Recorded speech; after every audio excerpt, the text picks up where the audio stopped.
और अब खबर रायपुर से है, जहां कांग्रेस ने कांकेर से बीजेपी उम्मीदवार भोजराज नाग की शिकायत चुनाव आयोग से की है। कांग्रेस ने यह आरोप लगाया है, नाग पर यह आरोप लगाया कि वो अंधविश्वास से भरा प्रलोभन दे रहे हैं। नाग ने चुनावी सभा के दौरान तंत्र मंत्र नींबू काटकर समस्याओं को हल करने की बात कही थी। जो मामला अब चुनाव आयोग के पास पहुंच चुका है और इसको लेकर कांग्रेस की तरफ से भी लगातार बातें सामने आ रही हैं। भाषण को लेकर यह शिकायत दरअसल की गई है। ये बोले थे कि मैं जीतूंगा तो गांव की समस्याओं को तंत्र मंत्र और नींबू काटकर दूर कर दूंगा करके। ये कैसा प्रचार है, ये कैसा प्रलोभन है, भाजपाइयों का कैसा प्रलोभन है। और लोग जितने वहां पर उपस्थित थे सब ताली पीट रहे थे इस बात पर से। ये कैसा है समस्या का निराकरण करने का, ये कैसा प्रलोभन है। इधर छत्तीसगढ़ विधानसभा में नेता प्रतिपक्ष चरणदास महंत मनेन्द्रगढ़ पहुंचे। आपको बता दें कि महंत ने कहा कि वो दूरियों को पाटने के लिए पहुंचे हैं। हमारे साथियों के बीच कुछ दूरियां बन गई थी, मैं उन दूरियों को पाटने आया हूं। और इस दौरान चरणदास महंत की पत्नी ज्योत्सना महंत दरअसल कोरबा लोकसभा सीट से प्रत्याशी हैं। मनेन्द्रगढ़ पहुंचे महंत ने निशाना भी साधा बीजेपी पर। प्रदेश के जो मंत्री हैं, हमारे दूरियां बढ़ गई थी अपने साथियों के बीच, कार्यकर्ताओं के बीच।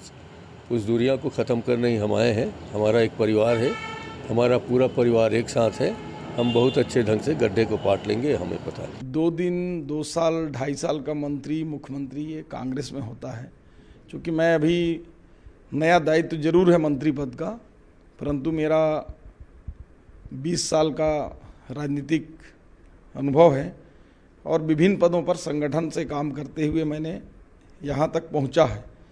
तो यदि डूबती नैया अगर मैंने कहा और महंत जी को ये बात अच्छी नहीं लगी तो कहीं भी जाके पूछ लें और रिकॉर्ड देख लें कि कांग्रेस की स्थिति क्या है।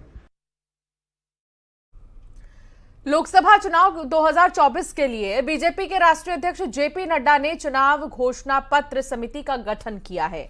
इस समिति में छत्तीसगढ़ के मुख्यमंत्री विष्णुदेव साय भी शामिल हैं। साय को समिति का सदस्य बनाया गया है और देश के रक्षा मंत्री राजनाथ सिंह समिति के अध्यक्ष हैं। इसे लेकर आदेश जारी कर दिया गया है।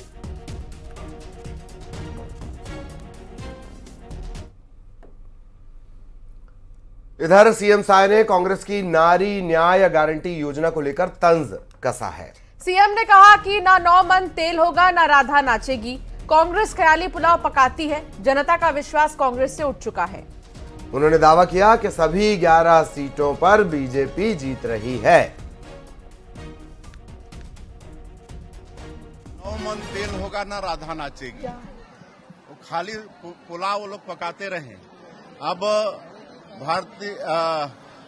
भारत की जनता का विश्वास कांग्रेस पार्टी से उठ चुका है और छत्तीसगढ़ में तो पूरी तरह से उठ चुका है, क्योंकि 5 साल ये लोग सिर्फ ठगने का काम किए हैं।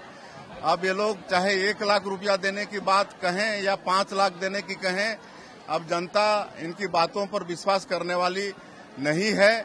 और हम लोग 11 की 11 लोकसभा सीट भारतीय जनता पार्टी को।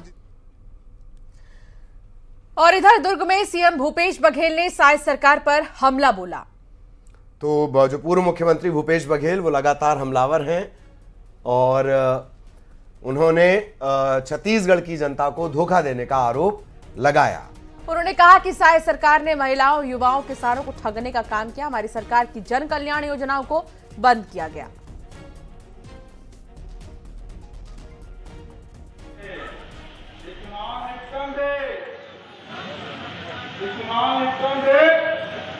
वो राशन कार्ड बरोबर सत्यापन नहीं हुई बोलू बोला, और राशन कार्ड बरोबर सत्यापन हुई तो घर लगेगी तो घर पक्का है कि नहीं, कूलर लगे है कि नहीं, एसी है कि नहीं, 2 चकिया है कि नहीं, 4 चकिया है कि नहीं, ट्रैक्टर है कि नहीं, जमीन तो 2 एकड़ है कि 5 एकड़, सब लगेगी। और बाद 1000 रुपया देना पड़ा। छत्तीसगढ़ बीजेपी ने बूथ विजय संकल्प अभियान की शुरुआत कर दी है। इसके तहत पार्टी के हर कार्यकर्ता को झंडा लगाने का लक्ष्य मिला है।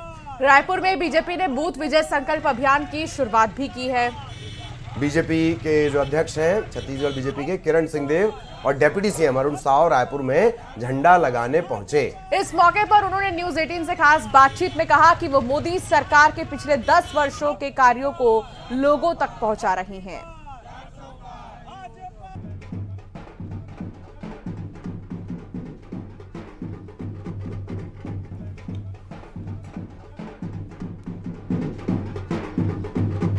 बूथ विजय संकल्प का आगाज किया गया है और झंडा लगाने का लक्ष्य दिया गया है।